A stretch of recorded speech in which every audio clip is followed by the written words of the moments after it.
قرآن عظیم کی دعایت تے لا تحسبن الذین یفرحون بما اتوا.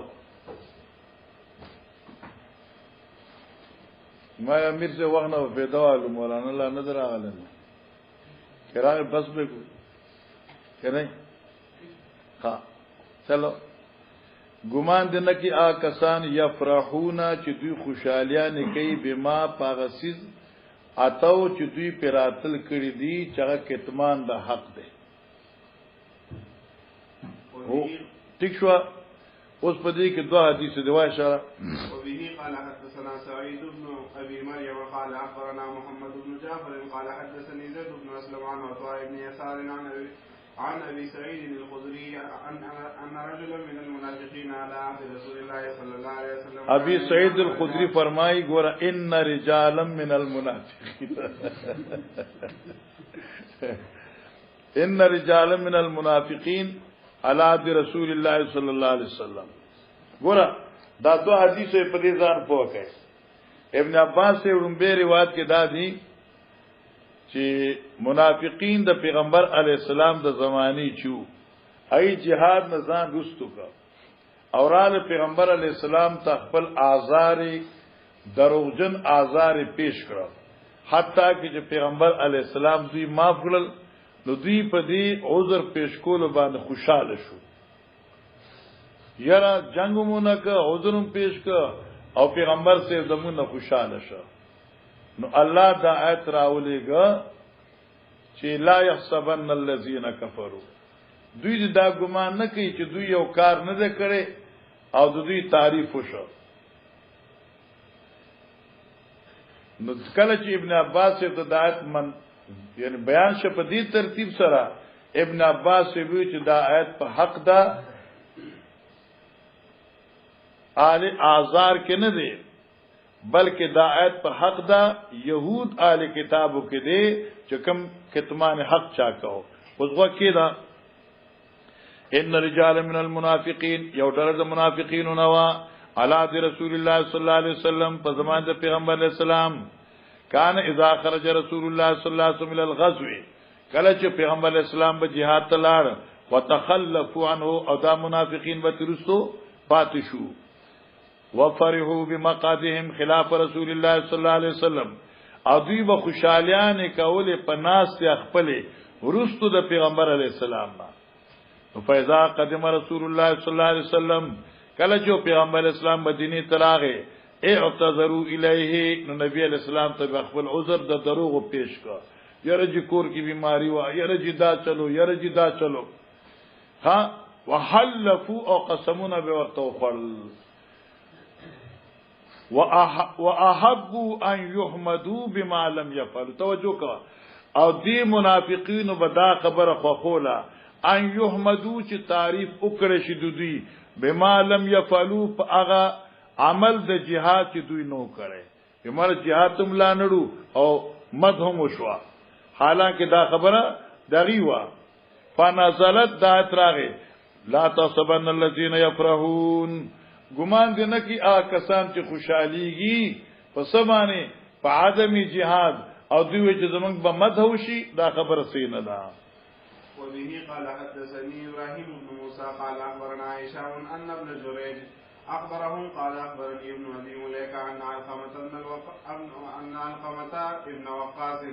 اخبره ان مروان قال لبوابه اذهب يا رجل ګوره مریسبا دې ځکه د مروان دیو اشتباه ده یعنی مروان په ذهن کې دار آلو چې قران عظیم کې مزمت دا چا دی چې چا یو کار نی کړی او دغه په تعریف وشي نو دا په خبره ده حالانکه مروان موږ ټول باز یل چې کله کار وکړو نو موږ خوشحالي ګو چې زموږ په تعریف وشي او زموږ په مدح وشي او دا خواري یو سره په خپل کار باندې خوشحاليږي دا چې زموږ په حق کې خو نه دی ابن عباس سے بھی چنا را دا په حق د کاتمینو کې دی ٹھیک شو وکړه اخبرني ابن ابي مليكه ان علقمه ابن وقاص اخبره علقمه سے دی خبر ورک چې مروان ابن الحكم چې دی قال لبوابه ویلو خپل نوکر ته بواب هغه دربانچی چې په دروازه کې ولاړی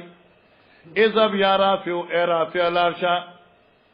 الى ابن عباس ابن عباس فقل ويديتا لئن كان كل امرئ کچری هر یو سره فرح بما اوتیا د خوشحالی کی پارغسی چې د تور کړی شي واحب او د خوخی ان یحمدا چې تعریف وکړي چې د بما لم يفعل پغه کار چې دی نه کړی مانه کې قاعده دا چار یو سره چې څاخته ولا سور کې اپ خوشحالیږي ور هر هغه سره چې هغه تعریف په یو داسې سیس خوخی چې نه کړی نو کدا تعریف په حق کې وي معنی یاد شو لئن کان کل امرئ دا شرط کا او معذبا جزاء لئن کان کل امرئ فرح بما اوتیا وهب يحمد بما لم يفعل معذبا کچرده په دې خبر معذب وی لا يعذبن اجمعون بیا خو موږ ټول په دنیا کې معذب شو یا موږ بیا خو ټول دا زکه چې موږ له سوسي شهرا کې موږ ته خوشحالي وو او منګه هم چې کوم یو کار نه کړو خلق راته تعریف وکړي نو خوشحالي دا خو بیا هر یو څه دی آیت په ذات کې دی وقال ابن عباس چې مالکم ولهذه سدی تاسو لراو دی آیت لا مار تاسو دی آیت په مفهوم نه پويږئ مالکم ولهذه سدی تاسو لراو دی آیت لا تاسو دی آیت په مفهوم نه پويږئ انما دا نبی صلی الله علیه وسلم يهوديان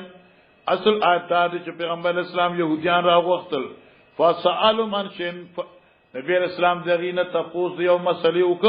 فکتموه ایاه اې د پیغمبر اسلام دغه مسله پټه کړه لکه اوس موږ د عبد الله ابن سوریا واقعا ذکر کړه خجی واخبروا بغیره او دوی خبر کړ پیغمبر علیه الصلاۃ والسلام خبره ک پیغمبر بغیر په یو بل خبره باندې چې نبی اسلام ته یو تاسو کړو چې الکه آیت رجم شته او دوی چې مثلا نشته ده ا خبره پټه کړه او هغه مسئول انه خبره چې وا هغه پټه کړه او دغه نه علاوه غیر یو مسله بیان کړه فاروه نو دوی په خپل ګمان کې دا خیال وکړي چې ان قد استحمدوا الیه دوی په دې عمل سره طلب وکړ د یو داسې کار د حضرت نه چې تعریف به وکړي شي طلب د تعریف وکړه بما اخبروه عنه هغه چې دوی پیغمبر اسلام خلاف واقعي خبره باندې خبر کړو فيما سالو وفرحوا بما اوتوا من کتمانهم او دوی خوشالي وکړه هغه چې دوی پیراتل کړو د کتمان نه چې کوم خبره پټه کړې و هغه خوشالي وکړه نو ثم قرأ ابن عباس واذا اخذ الله ميثاق الذين اوتوا الكتاب لتبيننه للناس حتى قول يفرحون بما اتوا خوشالیان کې دوی پیغمبر اتو چې دوی راتل کړی دي کتمان حق ويحبون ان يحمدوا او دوی خوخه چې تعریف وکړي چې دوی بما لم يفعلوا بعد به اظهار د حق تیشو مولانا سیبا تاب عبدالرزاق ابن جریج مسئله باندې پوښي مطلب د ابن عباس ابداو چې د آیت مقصد آل کتاب دی چې چا حق پټ کړو نو دا آیت په هر هغه چا په حق کې دی چې کوم سره اظهار د حق نه کوي کتمان کوي او په دې کتمانی عمل باندې خوشحاليږي لکه نو سو موږ خوشحاليږو لکه جو خبره د حق موږ نه کو خلک موري سره خسرې دي موږ په خپل تاریخ خوشاله شو حالانکه دا خوشحالي نه د پکاره بلکې په حق باندې کې خفقان راشي نو خیر دی جی وبه قال حدثنا ابن مقاتل قال اخبرنا الحجاج عن ابن جريج قال اخبرني ابن ابي مليكه عن حميد بن عبد الرحمن بن عوف انه اخبره ان مروان بهذا انه اخبره چې دې خبر ورکړي چې ان مروان بهذا ان مروان حدثنا بهذا بیا زمانہ حدثنا بهذا مروان منتدا خبر رسول وا جی باب تفسیر قولی تعالی ان فی خلق السماوات والارض الايه ګور مولانا صاحب دې باندې اوسمره حدیثونه سورۃ النساء پر راضی دا ټول منګه ویلي زګه ما دې وخت نه منګه فایده واخلو ان فی خلق السماوات والارض سورۃ ال عمران خلاصيږي په دې کې دا ذکر د ابن عباس سے وی نبی علیہ الصلوۃ والسلام کور ته لاړم الته دو حضرت صاحب د شپې پاسه د دالس آیتونه وې او بیا نبی اسلام یو مشکزی تودري دو دغه نو بواغستی او ادسو کو مستودري دو زم پازما کس طرف تودري دو حضرت کی طرف تراويستما دا خبره موږ دوه درې سره ویلې دا وای شابه قال أخبرني شريك بن عبد الله بن أبي نمر عن قريب عن ابن عباس قال بت عند خالتي ميمونة فتحدث رسول الله صلى الله عليه وسلم وإذا ما شپت رګړه خپل ماسی میمونی څخه نبی اسلام بیان وکړ تحدث خبر پیغمبر اسلام خبري شروع کړي خپل آل سره ساعتن یو ټیم دا حدیث موږ مخکې محواله کړو په کتاب العلم کې چې د شپې خبرې کول جایز دي لکه فتحدث موږ راوړو ثم رقد بیا حضرت دش فلما كان سلسليل الاخر هر کچ د شپې درې مې سشوا قاد کیناس فنظر الى السماء اسمان تو قتل فقال ان في خلق السماوات والارض واختلاف الليل والنهار لآيات لأولي الالباب دا تنوي ثم قام بیا پاس د فتوزات سو کو واستنا مسواک استعمال کا فصلى 11 رکعتا یولس رکعت یې درې وتر اتنفل وکړه ثم اذن بلال بیا د سار بانګ بلال وی فصلى رکعتين دو رکعت مزیو کنو ثم خرج فصلى الصبح دو رکعتونه بعد راغ او خلق ته مزبا جمعه سار وک باب تفسير قوله تعالى الذين يذكرون الله قياما وقعودا وعلى جنوبهم ويتفكرون في خلق السماوات والارض الله هغه خلک چې الله یادې قیامن په ولاړې باندې وقعودن په ناس باندې والا جنوب په خپل ډډو اړخونو باندې او سره دینه سوچ کې په پیدائش اسمان نظم کو او دوی چې ربنا ما خلقت ذا باطلا الله تعالی هیڅ به حکمت نه پیدا کړي جی وبه قال حدثنا علي بن عبد الله قال حدثنا عبد الرحمن بن مهدي عن مالك بن انس عن مخرمة بن سليمان عن قريب عن ابن عباس قال بت عند خالتي ميمونة فقلت لأنظرن إلى صلاة فقلت ما زركي لأنظرن إلى صلاة رسول الله صلى الله عليه وسلم نن بګور مخامخه عمل د پیغمبر علی السلام د شپې په مانځ کې ها فطرحت لرسول الله صلی الله علیه وسلم وسادتون نبی علیہ السلام د پارتلی او غړول شو یعنی بیبي ولا او غړولا فنام رسول الله صلی الله علیه وسلم فی طولیا نبی علیہ السلام دغه تلی په داسي وګدوالی کې ود شو او زه دغه په پلانوالی ود شو مخکمیل فجعل خوب نه پاس د حضرت اختصار نه فجعل يمسح النوم عن وجهه نبی علیہ الصلوۃ والسلام شروع شو چسترګه مخری معنا دسترګونه اثر د خوب ختمه ثم قرأ الآيات العشرة الاواخر من آل عمران بیاولستل اغلس آخریات من سورة آل عمران حتى ختم تردیچ دایتون الله سب پورا کړل ثم تا شن معلقه بیاغه مشکیزی زړه دکړه شوی تا فاخذوا غستا فتوزع د سکو ثم قام ودري يصلي چې موزیکا فقمت ذ پاسدم فصنعت مثل ما صنع ما هغه عملو چې کوم حضرت کړو ثم جئت فقمت الى جنبه ارخ تودریدم ګس طرف ته فوزا يدو على راس حضرت لاس تزما په سر کې خدا ثم اخذ باذني بیا زده وګ هغه پوسکای چې ورته کین نرمواله دی وګ نه ونی علماء فجعل يفتلها نبي عليه السلام بطور تعذيب غیدا سے مخ محبت په زور ول نور کوه ثم قام يصخا ثم صلى ركعتين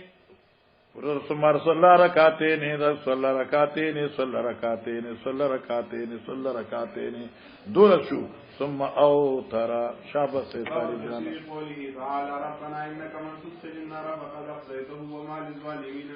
باب دې په بیان د تفسیر دې قول چې الله بشکت چاله چې داخل کې اورتا نو ته اگر رسوا کوي وما للظالمین من انصار او نشته لپاره ظالمانو څوک مددگار او تلته مراد د دخول نه چغه دخول چې سبب د خزیان دی ا دخول ابدی دایمی دی چې په حق د مشرک او د کافر دی. شابه. وبه قال حدثنا علي بن عبد الله قال حدثنا معن بن عيسى قال حدثنا مالك بن انس عن مخرمة بن سليمان عن قريب مولى عبد الله بن عباس ان عبد الله بن عباس اخبره انه بات عند ميمونة زوج النبي صلى الله عليه وسلم وهي خالته فاستجاب في عرض الرسالة واستجاب رسول الله صلى الله عليه وسلم واهله في طولها فنام رسول الله صلى الله عليه وسلم حتى انتصف الليل او قبله بقليل. یعنی تر دې چې شپه نیمه شو او قبله بقلیل یا د نیمه شپې نه لږ مخکې پاسېدو او بعده بقلیل یا د نیمه شپې نه لږ وروسته پاسېدو. ثم استيقظ رسول الله صلى الله عليه وسلم فجعل يمسح النوم عن وجهه بيديه ثم قرأ العشر الآيات الخواتم من سورة آل عمران ثم قام إلى شن معلقة فتوزع منها فأحسن وضوءه ثم قام يصلي فصنعت مثل ما صنع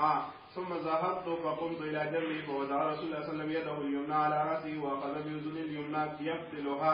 فصلى ركعتين ثم ركعتين ثم ركعتين ثم ركعتين ثم ركعتين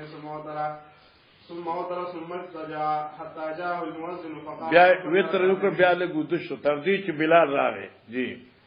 فصلى ركعتين اے شاب دا غصاب 2 رکعات سنت مؤکده او اختصار سره کړو. ثم خرج فصلى الصبح. باب تفسير قوله تعالى ربنا اننا سمعنا منادي ينادي للايمان الايه. اے الله بشک من اوریدې دې منادین اعلان د आवाज کوونکی ینادي چې برنه کوي ل ایمان په طرف د ایمان چې قرآن دی یاد الله پیغمبر دی. جی وبه قال حدثنا قتيبة بن سعيد عن مالك عن مخرمة بن سليمان عن قريب مولى ابن عباس ان ابن عباس اخبره انه بات عند ميمونة زوج النبي صلى الله عليه وسلم وهي خالته قال فاستجابت في عرض الوسالة واستجاب رسول الله صلى الله عليه وسلم صلى الله عليه وسلم وعلوا في طولها فنام رسول الله صلى الله عليه وسلم حتى اذا انتصف الليل وقبله بقليل او بعده بقليل استيقظ رسول الله صلى الله عليه وسلم من منامه فجعل يمسح النوم فجلس يمسح النوم عن وجهه بيده ثم قرأ العشر الآيات الخواتيم من سورة آل عمران ثم قام إلى شن معلقة فتوزع منها فحسن وضوءه ثم قام يصلي. قال ابن عباس فقمت فصنعت مثل ما صنع ثم ذهبت فقمت إلى جنبي فوزع رسول الله صلى الله عليه وسلم يده اليمنى على رأسي وأخذ بأذن اليمنى يقفلها فصلى ركعتين ثم ركعتين ثم ركعتين ثم ركعتين ثم ركعتين ثم أوتر ثم استجاب حتى جاءه المؤذن فقام فصلى ركعتين خفيفتين ثم خرج فصلى الصبح.